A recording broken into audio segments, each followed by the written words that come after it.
Assalamualaikum warahmatullahi wabarakatuh. Bismillahirrahmanirrahim. Membaca berita yang ada di Kompas.com bahwa pemerintah Indonesia dan pemerintah Thailand segera menaikkan perjanjian impor beras 1 juta ton pada akhir Maret tahun 2021 ini. Kesepakatan itu untuk jual beli beras Thailand sebanyak 1 ton dalam setahun ini berupa kesepakatan antar pemerintah G2G. Dalam hal ini pemerintah Indonesia dengan Thailand dikutip dari Bangkok Post pada hari Kamis 18 bulan 3 2021, Menteri Perdagangan Thailand Jurin menjelaskan bahwa penandatanganan MOU akan dilakukan pada minggu terakhir Maret. Isi perjanjian ini adalah terkait pasokan beras asal Thailand ke Indonesia, mencakup tidak lebih dari 1 juta ton beras putih dengan kadar 15-25% beras medium dengan kadar retak ya dalam 15-25%. Perjanjian ini berlaku untuk pasokan impor 1 juta ton beras dalam setahun dengan durasi 4 tahun. Nah, saya menolak keras impor ini, kesepakatan impor ini. Pertama, kebanyakan para petani 99% warga Nahdlatul Ulama.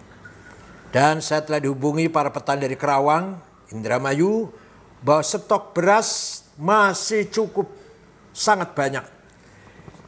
Kemudian begitu ada berita bahwa pemerintah akan MOU dengan pemerintah Thailand impor beras, langsung harga beras turun sampai 300-350. Langsung para petani nangis akibat berita, belum terjadi impor, baru berita itu sudah merasakan dampaknya negatif. Para tengkulak pun ragu untuk membeli beras dari para petani, menunggu apa yang akan terjadi. Ini jelas sangat merugikan para petani yang terus terang kebanyakan warga Nahdliyin. Kemudian saya kontak langsung ke Wakil Menteri Pertanian, Mas Harfiq Hasl Qalb, yang kebetulan salah satu bendahara PBNU. Beliau pun setuju sikap saya menolak MOU ini. Karena dalam data Kementan mencatat stok beras pada akhir tahun 2020 sebesar 7,38 juta ton, sementara perkiraan produksi dalam negeri tahun 2021 sebesar 17,51 juta ton, sehingga jumlahnya menjadi 24,9 juta ton. Adapun perkiraan kebutuhan yaitu sebesar 12,33 juta ton, sehingga muncullah angka surplus 12,56 juta ton di tahun 2021 ini. Ini artinya surplus. Ngapain impor? Ini kebijakannya siapa ini? Saya bertanda tanya besar. Untuk apa? Untuk kepentingan siapa? Dan kenapa ini harus dilaksanakan? Untuk kepentingan kelompok tertentu pasti ini tujuannya. Saya tahulah. Tolong nasib petani harus didahulukan. Nasib para petani sebagai tulang punggung ekonomi bangsa ini harus diprioritaskan. Alih-alih untuk mendukung malah akan menghancurkan nasib mereka ini. Barangkali yang perlu dipertimbangkan lagi adalah kesesuaian data antar lembaga pemerintah. Harus segera disinkronkan. BPS harus berperan aktif.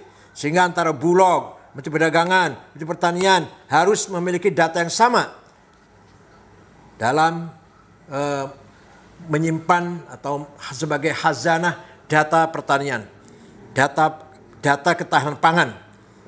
Bulog harus tingkatkan peranannya dan fungsinya dalam regulasi untuk ketahanan pangan.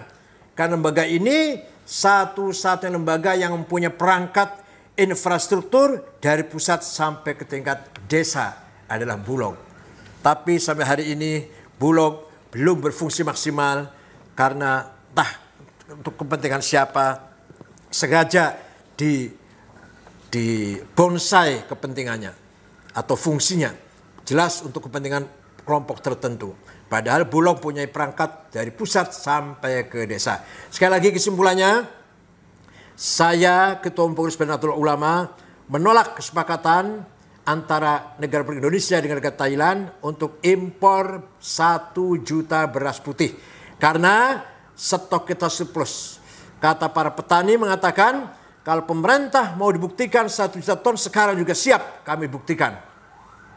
Tidak usah besok, tidak usah lusa. Sekarang juga siap untuk buktikan bahwa kami sudah punya ada beras 1 juta ton. Sekian, terima kasih. Semoga menjadi perhatian. Wassalamualaikum warahmatullahi wabarakatuh.